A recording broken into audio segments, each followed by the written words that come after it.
आज आपल्या सगळ्यांना कळलं असेल, आज दुपारी समोरच्या पक्षाचे प्रदेशाध्यक्ष जयंतराव पाटील लांडवडीला आले होते. टीव्हीवर बातम्या चालू झाल्या, बंद दरवाजाच्या आड चर्चा. आता माझा लांडवडीचा दरवाजा कधी बंद नसतोच, सगळे दरवाजे उघडे असतात.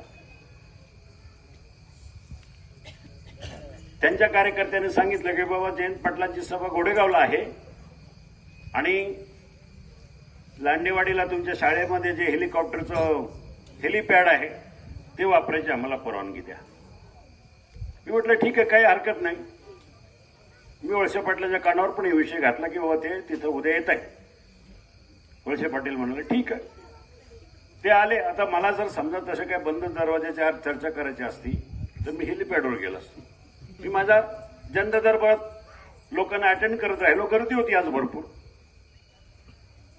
मग ते उतरले मला फोन केला म्हणजे शाळेतून माझ्या की आढळरावजी चहा प्यायला येऊ का? मी म्हटलं आता मला सांगा, राजकारण जरी काही असलं तरी एखादा माणूस आपल्याला म्हणतो चहा प्यायला येऊ का, तर आपण काय म्हणणार नाही ना बाबा माझ्याकडे यायचं नाही. पण आता अर्थात त्यांचा एजेंडा वेगळा असेल, त्यांना वेगळ्या पद्धतीने पसरवायचं असेल, पण या अशा बारीक सारीक गोष्टी ह्या इलेक्शनवर परिणाम करत असतात. माझं मन साफ आहे, माझ्या मनात जे आहे तेच ओठावर आहे.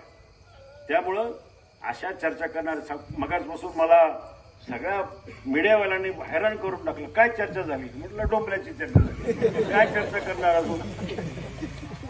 मला वळसे जयंत पाटलांनी विचारलंय किंवा काय चाललंय वळसे पाटलांचं.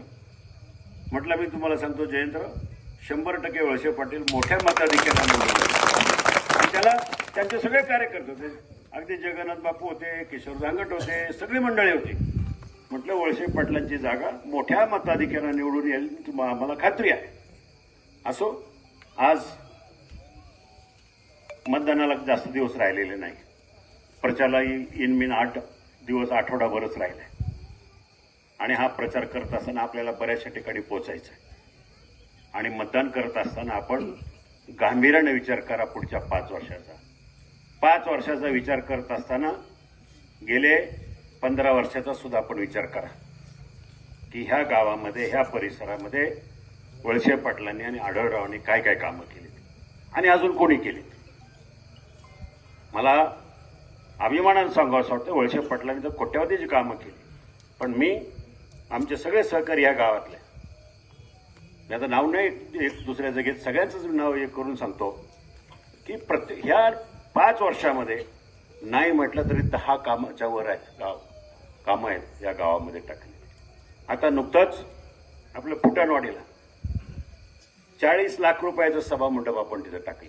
फुटाणवाडीमध्ये छोटी मोठी 10 लाखाची 15 लाखाची अनेक कामं आहेत. ही ताकद आपल्याला करण्यासाठी, ही प्रक्रिया अशीच चालू राहण्यासाठी आपल्याला या निवडणुकीमध्ये जबाबदारीनं मतदान करायचं आहे.